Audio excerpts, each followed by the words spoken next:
Hello everybody. So we just got our 5th episode of Falcon and the Winter Soldier, and I think it may be the best one yet, so let's talk about it.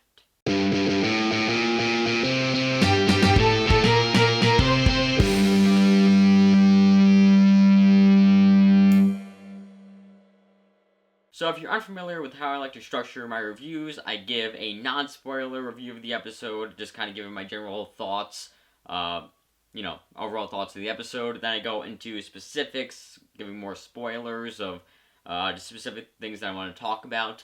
And then I give my predictions for what I think is going to happen next in the series. So, to start out, here is my general thoughts, non-spoiler review of the episode. And just like last episode, this episode moved the story a good bit forward. It dealt with some of the consequences of last episode, kind of the very significant consequences that will definitely be explored. We'll see the effects of that even more in the next episode, and it definitely did a good job handling how the events of the ending of last episode would affect, kind of exploring the effects of that. It did a good job with that. It did a good job also balancing a lot of the different, pretty much every single aspect of the show is in this episode, and it's balanced very well. You have, the Sam and Bucky banter, and you have, the stuff with the boat, and you have the racial undertones, and you have the exploring, the Flag Smashers and John Walker, and it does everything very well in this one episode to really just kind of tying up the side plots, a lot of them, so that way the finale can just be focusing on the big core plot line of the show rather than having to deal too much with the side plots. So I thought that was very interesting, and I think they did a good job with that. And overall, this episode set up the finale well to be extremely epic, and I cannot wait to see what happens in the finale.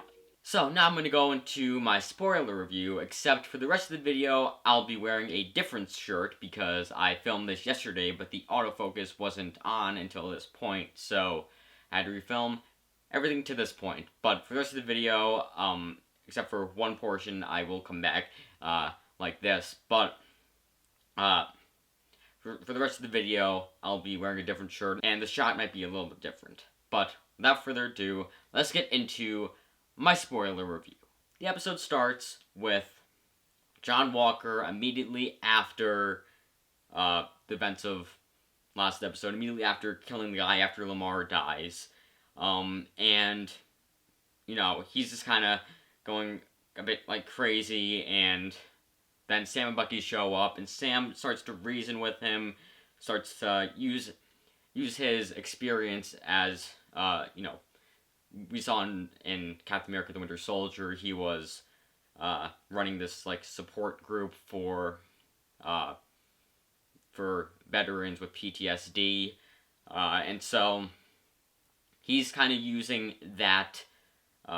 He also used it last episode when he was talking to Carly, using that experience to using that knowledge, because he knows how to talk to people, to calm them down, to effectively communicate, and he did that well last episode talking to Carly, and in this episode he tries to do that with John Walker, but John Walker just doesn't listen, and then that leads to a very epic battle. I think this was a really good action sequence to start out the episode. Was Sam and Bucky versus John Walker.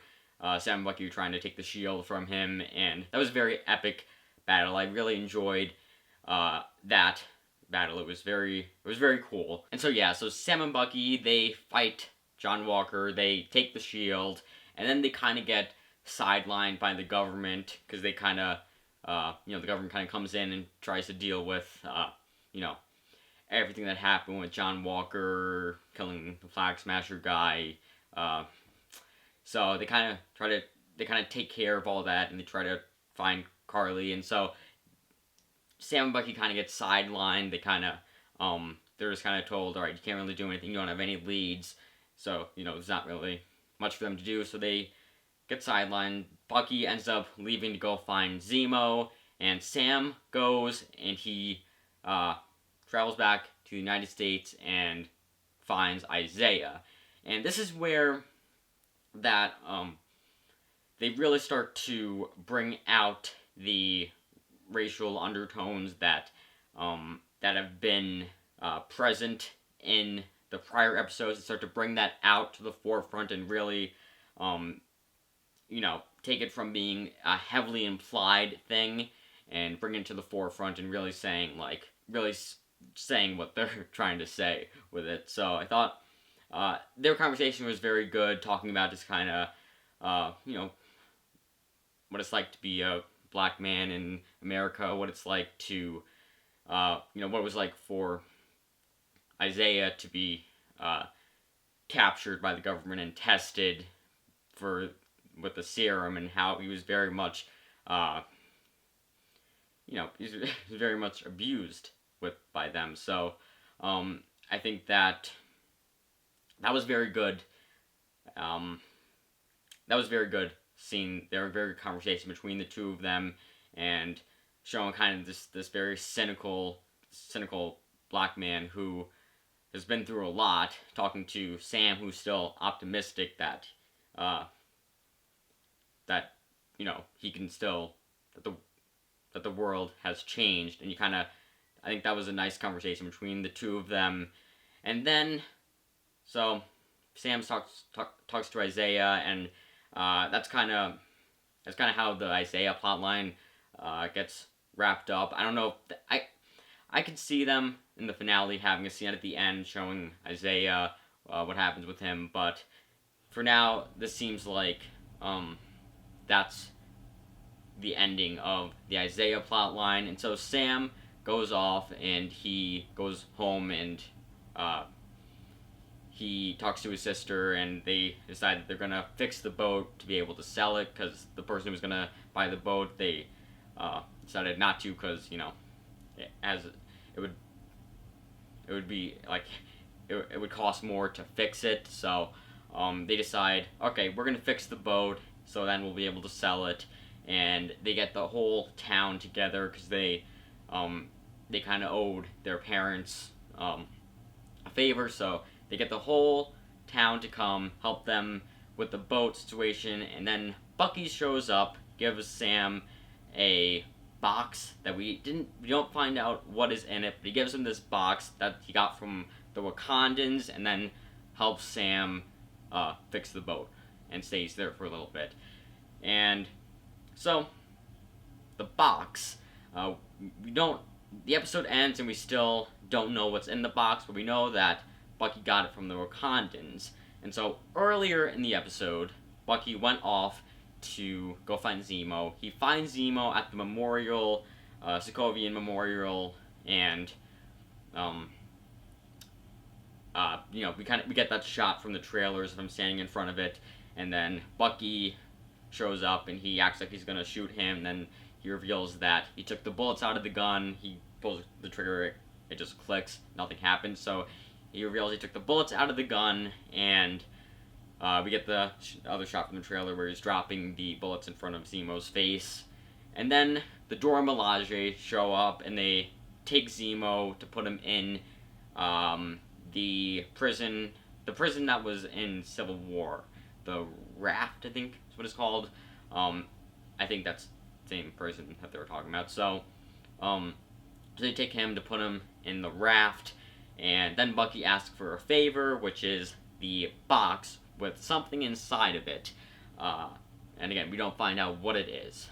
But back to the boat plotline. So in the middle of fixing the boat, we also have Sam training with the shield, and we get this scene where Sam and Bucky are practicing throwing the shield and catching it, and we have this conversation that goes more into the racial undertones again, with Bucky saying, hey,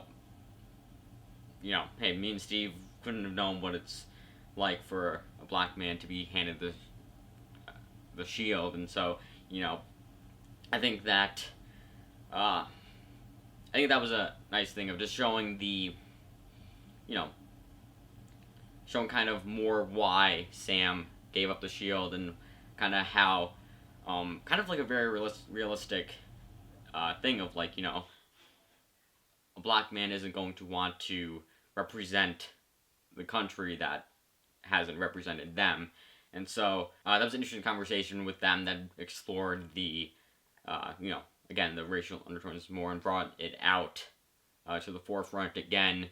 And so, also in that scene, we get Sam is using his experience with the support group again to talk to Bucky, saying, like, about, you know, how Bucky's trying to make amends for the stuff he did as the Winter Soldier, and he tells him, there's a lot of people you hurt there's a lot of people that you hurt while being the Winter Soldier by your actions, and so what you should do is, instead of trying to stop the people that you gave power to, go to the people that you've hurt and say, and try to do something good in their life, make them feel better, give them closure, and in doing that, it'll give you closure to know that you did something good in their life. So, so then they part ways. He goes off to, you know, to do what Sam said, and then we get the rest of the training sequence, which I have to say, like, that was something from, I said this in my last video, like, in the trailers, that was one of my favorite things from the trailers, was just the shots that we got from the training sequence. I always knew that was going to be an amazing moment, and it was such an epic training montage. I love seeing Sam using the shield, throwing it around on the padding on the trees, having a ricochet and coming back to him, and also how the first few shots were him failing. I thought that was cool to see, kind of the growth, like him kind of learning how to handle the shield, how to you know, successfully throw it and have it ricochet to catch it. I thought that was a very awesome training montage. I very much enjoyed that. And then back to the boat plot line. They decide to not sell the boat because it's just too important to their family. So they decide to not sell the boat, and that's kind of where that plotline wraps up. And now I want to go and I want to talk about John Walker, because there's a few things throughout it, some big things throughout the episode that deal with John Walker and the consequences of his actions last episode. So you see that John Walker gets pretty much fired from being Captain America and forced to retire because of, you know, his actions last episode. Not really a good look. So he gets fired, and then Elaine from Seinfeld walks in. I don't remember the actress's name, Julia Louis-Dreyfus, and then, yeah, so she walks in. I don't remember the character's name, but she walks in. She's basically like, hey, John Walker, I got some plans for you, blah, blah, blah, and then she says, I'm gonna call you, make sure you answer.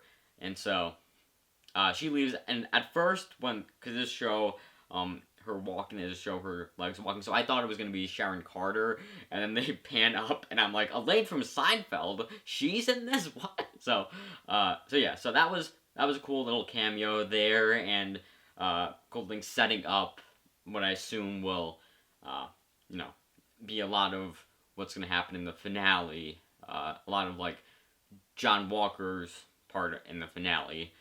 And so then John Walker goes to Lamar's parents and, you know, kind of tells them that their son was killed, and he lies to them and says that he killed the man who killed Lamar, which we know he didn't. It was Carly, and he didn't kill her. He killed the other guy out of rage. So, but he tells them that he killed the guy who killed Lamar, and I think that this scene did a good job at kind of showing, like, you know, John Walker and Lamar's relationship even more, and, you know, their partnership, their, you know, his relationship with his family and stuff. So I thought that was a good scene there to develop that more.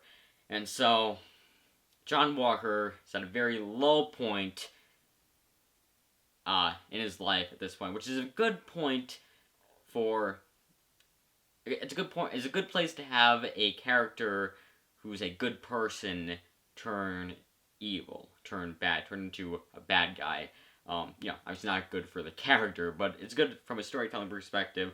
That's a good place to have a character who I assume they're planning on kind of making an antagonistic or a villain character next episode. So, I know I'll be working with Elaine from Seinfeld. So, that's kind of John Walker's whole thing. So, he is going to probably be a bit evil. He'll do a whole kind of good guy turn evil thing. And speaking of good characters turning evil, let's talk about Sharon Carter, who I'm willing to bet now definitely the power broker. I mean, I was kind of willing to bet that earlier, but I think after this episode, she's almost definitely the power broker, or at least working with the Flag Smashers. So, because we see her, she's on the phone with Batroc, she's saying, hey, I need you to go do this job, and later we see Batroc go to the Flag Smashers to work with them, and so that definitely puts a connection with Sharon Carter and the Flag Smashers, and who knows, maybe she's working with them, maybe she's the power broker, she hired Batroc to go kind of be her double agent in the Flag Smashers, so we'll see what that all meant. We'll see if Sharon Carter actually is the power broker, but it definitely seeming like, she's definitely evil. She's definitely not the good person she was in the Captain America movies. So that's going to be interesting to see how that all plays out. And so, Flag Smashers, we finally find out we finally get, like, a kind of deadline, a kind of, like, this is what Sam and Bucky are going to have to stop, and what it is they have the GRC, or the Global Repatriation Council, meeting in New York City. The Flag Smashers go there to kind of mess up that, to kind of ruin that whole thing, to make their big move, which is as a result of John Walker killing one of their members last episode. That's kind of what pushes them over the edge to do this very big thing of attacking the Global Repatriation Council meeting. And so, that's going to be what Sam and Bucky are going to have to team up again to stop next episode. And the episode ends with Sam opening the box that Bucky gave him, looking inside of it, but we don't see what it is. And I'm very excited to find out what it is, and I have a prediction of what I think it is, which is why I think we should go into my predictions now. Except there is also a post-credit scene that I forgot to talk about yesterday. So, the post-credit scene is John Walker building his Captain America shield that we saw he has in the sneak peek we got. And so that answers the question of, how does John Walker have the shield in the trailer if Sam took it? It's because he made another shield, and that'll be his, and it'll definitely not work as well as Sam's shield, because it's not going to be made out of vibranium, unless, of course, it is, but I wouldn't see how that would make sense. So, we get to see we get to see John Walker, not Sam, John Walker, building his shield, and that was very cool to see. and just, again, answering a question that we've kind of, probably a lot of people were having with this episode in relation to the sneak peek. But now, let's get into my predictions. So, to answer the question we're all thinking, as Herb from WandaVision would say it, what's in the box? What's in the box? What's in the box? I think that it is Sam's Captain America suit made out of vibranium and with wings. Because Sam's wings were destroyed by John Walker at the beginning of the episode, and so I think that it is Sam's Captain America suit with wings made out of vibranium. Because we got it from Wakanda, so it makes sense it would be made out of vibranium. I think that's what it is. My other prediction is, obviously, there's a few shots from the sneak peek we got that, or even from the trailers, that haven't been shown yet. So, obviously, those are going to be next episode. We'll get John Walker in his Captain America suit again with his shield, walking down the street with it. We'll get the scene of Carly kicking it out of the way. And so we'll get that kind of, nighttime, in this New York City street sequence there. And I'm also assuming that that's going to be pretty early in the episode. I think that that's kind of going to be something that is like the first, maybe 15 to 20 minutes of the episode is that. But then I think we're going to find out Sharon Carter is the power broker. It'll be kind of the Agatha Harkness reveal of this show. And then Sam and Bucky are going to have to work together to defeat her. And I also think that Bucky is going to... we're going to get the return of the guy from the first episode whose son was killed by Bucky, or the Winter Soldier. And so I think we'll get him returning, and I think he'll be the guy that Bucky does something positive for, as Sam suggested. So I think that'll come back around next episode. And then, of course, Sam is going to finally decide to be Captain America, and that'll be where this series ends. He'll be Captain America, he'll be working with Bucky, and I think that's what's going to happen next episode. But anyway, those are my thoughts on the 5th episode of Falcon and the Winter Soldier. I thoroughly enjoyed it, and I think it was the best episode of the series so far, and we'll have to see if the finale tops it. It probably will. But until then, please comment below your thoughts on episode 5 of Falcon and the Winter Soldier, and please give this video a like, consider subscribing, and maybe check out some of my other videos. And with that said, that's a wrap.